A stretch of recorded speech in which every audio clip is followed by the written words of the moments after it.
విత్తనాన్ని ఒక మొక్కగా మౌల్డ్ చేసే శక్తి మట్టికి ఎవడిచ్చాడు అని అడుగుతాను నేను. మట్టి బొమ్మను చేసి ముక్కులో ఊపిరిది తిరగరా మనిషి అని ఎవరు తిప్పారు అని అడుగుతాను.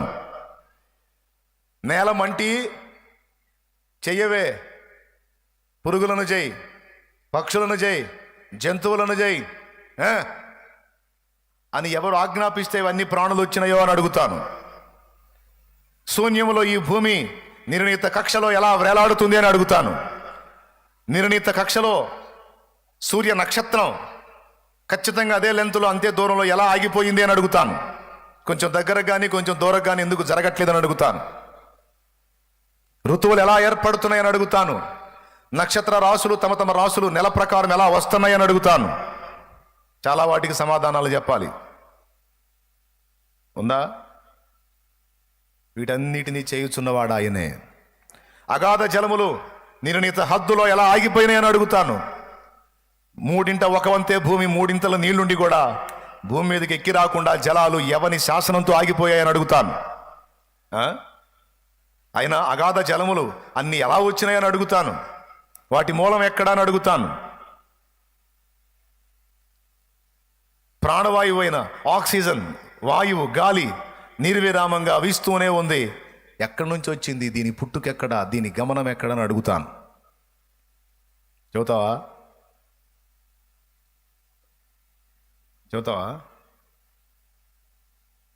లాజికల్గా నన్ను అడిగితే నేను లాజికల్గా చాలా క్వశ్చన్ అడగాల్సి వచ్చింది. నీ దగ్గర ఆన్సర్ ఉండదు. ఎందుకు వచ్చినాయి అంటే అవి అందుకే వచ్చినాయి, మామూలుగా వచ్చినాయి, వాటంతటా అవే వచ్చినాయని బోర్డు లాజిక్ ఒకటి చెబుతావు, దిక్కుమాలిన లాజిక్. వాటంతటా అవే ఎందుకు ఉన్నాయని అడుగుతానే మళ్ళీ. ఎందుకంటే అట్టు అడిగితే ఏం చెబుతావు అన్నకాడ ఆగిపోతావు ఇక నువ్వు. దేవునికి స్తోత్రం. ఎందుకున్నాయని నన్ను అడుగు, నేను చెబుతా. ఎందుకున్నాయా? వాటిని నిర్మించిన సృష్టికర్త అలా వాటిని స్థిరపరిచాడు గనుక ఉన్నాయి. ఆకాశ గగనాలను నీ జేనతో కొలిచితివి. ఆకాశ గగనాలను నీ జేనతో కొలిచితివి. శూన్యములో ఈ భూమిని వేలాడదీసిన నా యేసయ్యా, శూన్యములో ఈ భూమిని వేలాడదీసిన నా యేసయ్యా, నీకే వందనం, నీకే వందనం, నీకే వందనం, నీకే వందనం. నజరేయుడా నా యేసయ్యా, ఎన్ని యుగాలకైనా ఆరాధ్య దైవము వేనని గలమెత్తి నీ కీర్తిని చాటెదా. కాబట్టి ఇంకా బోళ్ళని చేశాడు ఆయన వింత వింతలు. 4-5-10 ఎకరాలకు వచ్చిన మర్రి చెట్టుని అణువంత విత్తనంలో సెట్ చేసి పెట్టాడు. ఎట్లా? ఆదాము అనే ఒకళ్ళలోనే మనందరినీ రెడీ చేసి పెట్టాడు. ఎట్లా? అబ్రాహం కడుపులోనే లేవి ఉన్నాడట. హెబ్రీ పత్రికలో చెప్పాడు. షాలేము రాజుకి అబ్రహాము 10వ భాగం ఇచ్చినప్పుడు లేవి 10వ భాగాలను పుచ్చుకునే లేవి తన పితరుని గర్భములో ఉండి అబ్రహాములో ఉండి 10వ షాలేము రాజుకి ఇచ్చాడు అంటాడు. మెల్కీసెదెకుకి ఇచ్చాడు అంటాడు. అబ్రహాముకి ఇంకా అప్పుడు ఇస్సాకు పుట్టలా, ఇస్సాకు యాకోబు పుట్టలా, యాకోబుకు లేవి పుట్టలా. అసలు ఇస్సాకు అనేవాడే పుట్టలా అప్పుడు. ఇస్సాకు కొడుకు యాకోబు, యాకోబు కొడుకు లేవి. అలాంటిది అసలు ఇస్సాకే పుట్టలా, ఇస్సాకుకి యాకోబే పుట్టలా, యాకోబుకు లేవి పుట్టలా. కానీ అబ్రహాము కడుపులో లేవి ఉన్నాడు అన్నాడు. దేవునికి స్తోత్రం. ఎట్లా సెట్ చేశాడు? అర్థమైద్దా? ఈ జీవిత కాలానికి అర్థమైద్దా? ఇంకా ఎక్కువగా ఆలోచిస్తే మాత్రలో అడుకోవాల్సి వచ్చింది. స్తోత్రం. దేనికి? నిద్రకి. కాబట్టి ఎట్లా సాధ్యమైద్ది? ఇప్పుడు నీ పాపాలు అప్పుడు సిలువ మోసిన ఆయన ఎట్లా క్షమిస్తాడు? అప్పటి రక్తం ఇప్పుడు నిన్ను ఎట్లా గడిగిద్దంటే, ఒరే పిచ్చి పుల్లయ్యా, 2 జరుగుతాయి. ఒకటి, ఆయన సిలువనన్నా ప్రస్తుతంలోకి తీసుకురాగలడు. లేదా మమ్మల్ని ఆనాటి సిలువ మీదకైనా తీసుకెళ్ళగలడు. అట్లెట్లా అంటే అదే విశ్వాసం. మరి నమ్ముట నీ చేతనైతే నమ్మవానికి ఇది కూడా సాధ్యమే. అందుకే చెప్తున్నాను, సిలువ నిత్యము, సిలువ నిత్యమైనది. కాబట్టి మనం యేసుతో కూడా సిలువ వేయబడ్డాము అన్నది నిజం. మీలో ఎంతమంది సిలువ వేయబడ్డారు యేసుతో? నేను సిలువ వేయబడ్డాను అన్నోళ్ళు చేతులు ఎత్తండి. సిలువ వేయబడకపోతే నువ్వు ఇంకా రక్షణ పొందలేదు అని అర్థం. రక్షణ పొందటం అంటే ఏంటో తెలుసా? సింపుల్గా అర్థమయ్యేటట్టు చెబుతా. పౌలు గారే చెప్పాడు, ధర్మశాస్త్ర ప్రకారము భర్త బ్రతికున్న స్త్రీ మరో వివాహము చేసుకోకూడదు. అయితే అతడు ఒకవేళ చనిపోతే ఆమె మరో వివాహానికి యోగ్యురాలు. స్తోత్రం, హల్లెలూయా. అట్లా ఛాన్స్ ఉంది.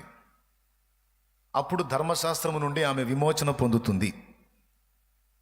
లేకపోతే భర్త ఉండగా ఆమె మరో పురుషుని ఆలోచించినా తప్పే, ఆశించినా తప్పే, మోహించినా తప్పే ధర్మశాస్త్ర ప్రకారం. అయితే ధర్మశాస్త్ర ప్రకారం భర్త ఒకవేళ కన్ను మూస్తే ఆమెకు ధర్మశాస్త్రపు అదుపు నుంచి విమోచింపబడుతుంది, మరో వివాహానికి ఆమె యోగ్యురాలు అనబడుతుంది. అయితే ఒకవేళ విశ్వాసులైన వారు ఎవరైనా యజమానుని కోల్పోతే క్రీస్తు యేసునందున్న ఒక విశ్వాసినే చేసుకోవాలి, కానీ అవిశ్వాసిని పెండ్లాడకూడదు అని రాయబడి ఉంది. అంటే ఇప్పుడు విధవరాండ్ర వివాహాన్ని గురించి నేను చెప్పట్లా, సందర్భం వచ్చింది కాబట్టి ఇలా రాయబడి ఉందని చెబుతున్నా. ఆయనను పౌలు అన్నాడు, మళ్ళీ వివాహం చేసుకోవటం కంటే ఇలాగ ఉండిపోవటం, దేవుని సేవలో బ్రతికేయటం ఉత్తమం అంటాడు ఆయన. సరే, ఇక ఉండేవాళ్ళు ఉండనోళ్ళు వాళ్ళకి సంబంధించింది, నాకు సంబంధించింది కాదు. ధర్మశాస్త్రం నుండి విడుదల పొందడానికి 2 పద్ధతులు. ఒకటి, భర్త నిద్రించిన తరువాత భార్య దాని నుండి విముక్తి పొందుతుంది. రెండవది, తానే చనిపోయిన వ్యక్తి కూడా ధర్మశాస్త్రం నుండి విడుదల పొందుతారు. బతికున్నంత వరకు ఒక వ్యక్తి మీద ధర్మశాస్త్రం పెత్తనం చేసిద్ది. చచ్చిపోయిన వాడు పాప విముక్తుడు అనబడుచున్నాడు అన్నది బైబిల్ గ్రంథం. ఎక్కడన్నా చదివారా మీరు ఆ వచనం? చనిపోయిన వాడు పాప విముక్తుడు అనబడుచున్నాడు అనుంది. ఎక్కడన్నా చదివారా? రోమాపత్రిక 7వ అధ్యాయం చూడండి. నేనే దీనా? రోమాపత్రిక 13వ వచనం. చదువు తల్లి. ఉత్తమమైనది నాకు మరణకరమైన అట్లన రాదు, అయితే పాపము ఉత్తమమైన దాని మూలముగా నాకు మరణము కలుగు చేయుచు. అది కాదురా, మొదటి వచనం చదువు. 7:1. సహోదరులారా, మనుష్యుడు బ్రతికినంత కాలమే ధర్మశాస్త్రం అతని మీద ప్రభుత్వము చేయుచున్నదని మీకు తెలియదా? హద్దుగో, మనుషుడు బ్రతికున్నంత కాలమే ధర్మశాస్త్రం అతని మీద ప్రభుత్వము చేయుచున్నదని మీకు తెలియదా? ధర్మశాస్త్రం ఎరిగిన మీతో మాట్లాడుచున్నాను. దేవునికి మహిమ కలుగును గాక. అంటే మనుషుడు బ్రతికినంత కాలమే ధర్మశాస్త్రం అతని మీద ప్రభుత్వం చేయుచున్నది. అంటే మనుషుడు చనిపోతే ధర్మశాస్త్రం అతని మీద ప్రభుత్వం చేయదు. చనిపోయిన వాడు పాప విముక్తుడు అనబడుచున్నాడు కదా అని కూడా ఉంది లేఖనంలో. కాబట్టి ఇప్పుడు మనల్ని ఏం చేశాడో తెలుసా? సిలువలో వేలాడుతున్న యేసులోకి కలిపేశాడు. మనల్ని కలిపేసి మనల్ని చనిపోయిన అనుభవంలోకి తీసుకెళ్ళాడు. బతికున్నంత వరకు మన మీద ధర్మశాస్త్రం పనిచేస్తుంది. ఇప్పుడు చచ్చిపోయాం, చచ్చినోడి మీద ధర్మశాస్త్రానికి ఇక పెత్తనం లేదన్నాడు. అర్థమైతే స్తోత్రం చెప్పండి. ఎప్పుడు చచ్చిపోయాం? బాప్తిస్మం పొందినప్పుడు. రోమపత్రిక 6వ అధ్యాయం ఒకసారి తీసుకోండి. 6:7 చదువు. చనిపోయిన వాడు పాప విముక్తుడని తీర్పు పొంది ఉన్నాడు. అక్కడ ఆగమ్మా, పైనుంచి చదువమ్మా. ఏమనగా, మనం ఇక్కడ పాపమునకు దాసులము కాకుండాటకు పాప శరీరము నిరర్ధకమగనట్లు మన ప్రాచీన స్వభావము ఆయనతో కూడా సిలువ వేయబడినని ఎరుగుదుము. ఎరుగుదుము. చనిపోయిన వాడు పాప విముక్తుడని తీర్పు పొంది ఉన్నాడు. అక్కడే చదువుతున్నావా? నేను మొట్టమొదటి నుంచి రమ్మన్నా మా తల్లే. 3వ వచనం నుంచి చదువు. క్రీస్తు యేసులోనికి బాప్తిస్మము పొందిన మనమందరము ఆ. ఆయన మరణములోనికి బాప్తిస్మము పొందితమని మీరు ఎరుగరా? ఆ ముక్క మనకు కావాల్సిందే. స్తోత్రం. క్రీస్తులోనికి బాప్తిస్మం పొందిన మనం ఆయన మరణంలోనికి బాప్తిస్మం పొందాం కదా, అది అందుకు మొత్తుకొని చెప్పేది బాప్తీసం పొందండి మొర్రో, బాప్తీసం పొందండి మొర్రో అని. కొంతమంది ఏమో సిగ్గుపడతా ఉన్నారు, మెలికలు తిరుగుతున్నారు. బాప్తీస్మం పొందినవాడు యేసు మరణంలోనికి బాప్తీస్మం పొందాడు. యేసు మరణంలోనికి బాప్తీస్మం పొందినవాడు యేసు సజీవుడై తిరిగి లేచిన ప్రకారం లేపబడినవాడు. ఇప్పుడేదో కొద్దిగా అర్థమవుతున్నట్టుంది అన్నట్టు ఉంది మీ సపట్లో. అసలు నిజంగా మీరు హ్యాండ్స్ టచ్ చేసే దానిలోనే నాకు పాఠం అర్థమైపోయిందండి. ఇందాక కొంచెం అర్థం కాలేదు కానీ బెదరో ఇప్పుడేదో కొద్దిగా అర్థమవుతున్నట్టుంది అన్నట్టు కొట్టారు. సూపరు, అంతే కొట్టండి. యేసుక్రీస్తులోనికి బాప్తిస్మం పొందినప్పుడు ఏం జరుగుతుంది? మనం చచ్చిపోతున్నాం. సిలువలో చచ్చిపోయింది యేసయ్య ఒక్కడు కాదు, యేసునందు విశ్వాసం ఉంచిన వారందరూ చనిపోయారు. యేసు తిరిగి లేచినప్పుడు లేచినవాడు యేసు ఒక్కడే కాదు, యేసుతో పాటు మనం అందరము తిరిగి లేచాం. ఇది వాక్య సత్యం. అక్కడే చదువు కిందికి. కాబట్టి తండ్రి మహిమ వలన క్రీస్తు మృతులలో నుండి ఎలాగూ లేపబడిను, అలాగే మనమును నూతన జీవం పొందిన వారమై నడుచుకొనినట్లు మనము బాప్తిస్మము వలన మరణములో పాలు పొందుటకై ఆయనతో కూడా పాతి పెట్టబడితిమి. అబ్బో, సిలువలో చనిపోయామట, పాతి పెట్టబడ్డామట, అంతటితో అయిపోలా. మరియు ఆయన మరణము యొక్క సాదృశ్యమందు ఆయనతో ఐక్యము గలవారమైన ఎడల, ఆయన మరణము యొక్క సాదృశ్యమందు ఆయనతో ఐక్యము గలవారమైన ఎడల, ఆయన పునరుత్థానము యొక్క సాదృశ్యమందును ఆయనతో ఐక్యము గలవారమై యుందుము. అయిపోయే. ఆయన మరణము యొక్క సాదృశ్యంలో మనం ఐక్యం కలిగితే ఆయన పునరుద్ధానంలో కూడా మనం ఐక్యత కలిగిన వారమే. ఇప్పుడు చెప్పండి, మీలో బతికున్న వాళ్ళు ఎంతమంది, చచ్చిపోయిన వాళ్ళు ఎంతమంది? నేను చచ్చిపోయాను అన్నోళ్ళు చేతులు ఎత్తండి.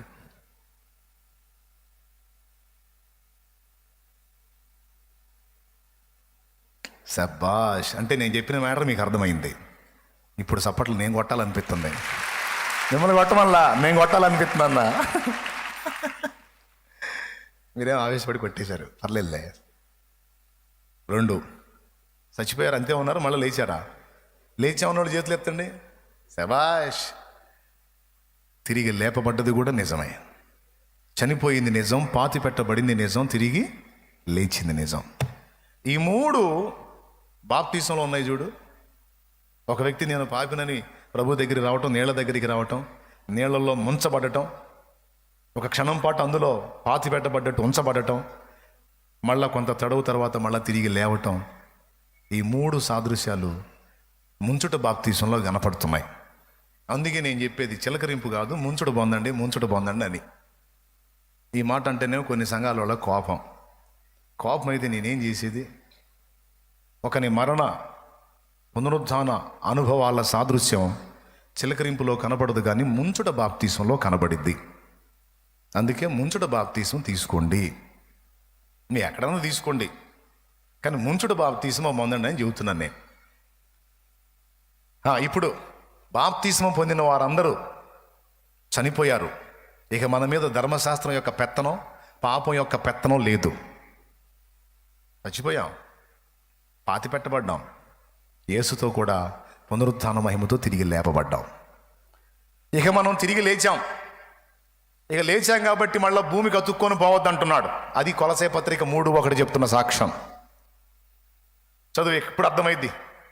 కొలసే పత్రిక 3:1 ఇప్పుడు అర్థమైంది, చదువు.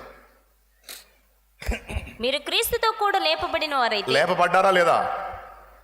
నీకు దండం నాయనో, చెప్పండి. లేపబడ్డారా? ఇంకా ఆడనే ఉన్నారా? లేపబడ్డారా? లేచినాడురా, సమాధిని గెలిచినాడురా, లేచినాడురా, సమాధిని గెలిచినాడురా అనే యేసయ్య పాటలో మనం కూడా పాలివారమయ్యాం. యేసుతో కూడా తిరిగి లేచాం. ఎప్పుడు చనిపోయాం, ఎప్పుడు పాతిపెట్టబడ్డాం, ఎప్పుడు లేచాం? ఇప్పుడు చెప్పండి, బాప్తిస్మము పొందినప్పుడు. అందరు నోరు తెరిచి చెప్పండి. అది అందుకే బాప్తిస్మం అంటే రకరకాల అర్థాలు చెప్తారు. పాత జీవితం సమాధి చేయబడటం, నూతన జీవం పొందుకోవటం, పాపము నుంచి విడుదల పొందటం, పాప క్షమాపణ పొందటం, ఇవన్నీ చెబుతారు. కడగబడటం, శుద్ధీకరించబడటం, నూతన పరచబడటం, ప్రక్షాళన గావించబడటం అని చెప్తారు. చెప్పండి, ఇప్పుడు బాప్తిసం ఎంత ఇంపార్టెంట్ అండి, ఎంత ప్రాముఖ్యమండి, ఎంత ముఖ్యమండి? ఈ పని చేయకుండా ఎట్లండి దేవుడు ఆమోదిస్తాడు? దాని ప్రాముఖ్యత గుర్తెరిగి అందరూ రక్షణ పొందాలి. యేసు మరణంలోనికి, పాతి పెట్టబడిన అనుభవంలోనికి, తిరిగి లేచిన అనుభవంలోనికి మనం అందరము పాలివారం కావాలి. మీలో ఇప్పటికే చాలామంది అయ్యారు, ఇంకా కొంతమంది కాలేదు. ఇంకా నేను బాప్తిస్మం పొందలేదు అన్నోళ్ళు చేతులు ఎత్తండి. నేను ఇంకా పొందలేదన్నయ్య అన్నోళ్ళు. ఇలా కాదు, ఇలా. చాలా వందనాలు, మీరు ఇంకా పొందలా, ఇంకా మీరు పాపంలోనే ఉన్నారు, మీరు ఇంకా చనిపోలా. యేసుతో కూడా చనిపోకపోతే, పాతిపెట్టబడకపోతే పాపము ధర్మశాస్త్రము మీ మీద ప్రభుత్వం చేస్తాయి, మీ మీద పెత్తనం చేస్తాయి. ఒకవేళ సడన్గా మరణం మీకు సంప్రాప్తమైతే ధర్మశాస్త్రం ప్రకారం తీర్పులోకి వస్తావు. పాపమును బట్టి నిత్యము మండే అగ్నిగుండానికి వెళతావు. ఆ గతి నీకు పట్టకుండా ఉండాలనే యేసు శిలువలో నీ కోసం ప్రాణం పెట్టి తిరిగి లేచాడు. ఆయన యందు విశ్వాసం ఉంచి నమ్మి బాప్తిస్మం పొందితే ఆయన మరణ పునరుద్ధాన అనుభవాల్లోకి నిన్ను కూడా తీసుకుంటాడు కనుక నీ మీద ఇక పాపము ధర్మశాస్త్రము ప్రభుత్వం చెయ్యవు. వాటి నుంచి విడుదల పొంది రక్షింపబడతావు. కాబట్టి ఆ ధర్మశాస్త్రము నుండి, పాపము నుండి విడుదల కావాలో, లేకపోతే వాటి ఏలుబడి, వాటి పెత్తనం కిందే నువ్వు అలా ఆ భారాన్ని, ఆ శాపాన్ని అనుభవిస్తావో నిర్ణయం నీదే. నేనేం బలవంతం పెట్టేది లేదు, తాళ్ళు కట్టి లాగేది అంతకన్నా లేదు. చెప్పటం నా ధర్మం. విడుదల కావాలనుకుంటావా? మర్యాదగా రా, మారు మనసు పొందు. పాత జీవితం సమాధి చేయబడి క్రొత్త జీవితం ఇక ప్రారంభించినట్లుగా యేసుక్రీస్తునందు నూతన సృష్టిగా మారిపో. ఇప్పుడు బతికున్నోడిని బూడ్చి పెడతామా? పెద్దగా చెప్పండి. బతికున్నోడిని బూడ్చి పెడతామా? పూడ్చి పెట్టాలంటే ఏం కావాలి? ఏం కావాలి? చావాలి. సచ్చినోడిని ఇంట్లో పెట్టుకుంటామా? రైట్. ఇప్పుడు మనం పాతి పెట్టబడాలి. పాతి పెట్టబడాలంటే మన ప్రాచీన పురుషుడు చావాలి. మన ప్రాచీన పాప పురుషుడు, చెడిపోయిన కార్యాలు చేసేవాడు, ఊహ తెలిసిన దగ్గర నుంచి ఇప్పటిదాకా ఇష్టం వచ్చినట్టు ఊరేగినావా? చావాలి. చచ్చింది. చర్చికి వస్తున్నావు, అన్నీ మానుకున్నాం, మార్చుకున్నావు. ఇంకెందుకన్నయ్యా, ఆయన నమ్ముకున్నాను, ఇక యేసుప్రభు మార్గంలోకి వస్తున్నాను, ఇక అన్నీ మానుకున్నాను, అన్నీ వదిలేశాను, ఇక అంతా ఇక దేవుని బిడ్డనే అన్నావా? ప్రాచీన పురుషుడు చచ్చాడా? చంపేశావా? మరి అట్టయితే సచ్చినోడిని ఇంట్లో పెట్టడం ఎందుకు? దాని నీళ్ళ దగ్గరకు రా, పాతి పెడదాం నీళ్ళల్లో. అది నేను పిలిచే పిలుపు. ఇంకా అర్థం కాలేదా? ఇంక నేను చెప్పలేను. స్తోత్రం, హల్లెలూయా. నా ప్రాచీన పురుషుడు చచ్చాడు, బాప్తిసం ద్వారా వాడిని పాతి పెట్టా. వాడిని వదిలించుకొని, వాడి ప్రభుత్వాన్ని వదిలించుకొని క్రీస్తు యేసునందు నూతన సృష్టి అయి తిరిగి జన్మించా. అర్థమైందా? క్రీస్తు ప్రేమ నెరిగితివా, ప్రేలాడే సిలువలో నీకై ప్రాణమును త్యాగము చేసే, పరమునకు మార్గము చూపే. ప్రాణమును త్యాగము చేసే, పరమునకు మార్గము చూపే. పరమునకు మార్గము చూపే. విసరి వెళ్ళి మరలి రాని వాయువలే నుండివా, విసరి